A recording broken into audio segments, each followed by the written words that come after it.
OMG! Pag-uusap ni na Janine Gutierrez at Piolo Pascual sa ASAP natin to, nag-trending. Nag-guest nga si Piolo Pascual sa ASAP natin to noong December 10 at si Janine Gutierrez ang nag-host.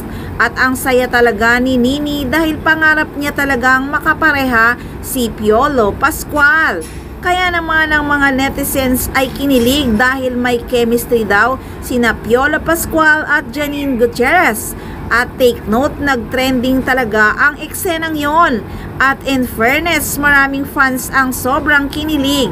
Lalo na nang hawakan ni Janine Gutierrez ang balikat ni Piolo Pascual. Sir Piolo, please join me? Ay, swerte ko naman. Ako lang talaga nandito. Just you! Terry, para lang sure. I know, we're not sure. That must be hard, no? You know? The real. Nothing to do with Balyari. Kakaibang kilig ang naramdaman ng mga fans. Malakas daw ang chemistry ni na Piolo Pascual at Janine Gutierrez. Narito nga ang ilang mga comments na talagang kinilig ang mga fans kina Piolo at Janine. Ultimate leading man for Janine, bagay na bagay, so cute. May chemistry silang dalawa, nakakakilig silang dalawa, malakas kasi ang appeal ni Janine, maski kanino siya ipareha. Sana may project sila, inshallah, amen. Kinilig ako nang magkatabi sila ni Piolo, nakakakilig talaga, sana may project sila, patok na patok sa takilya.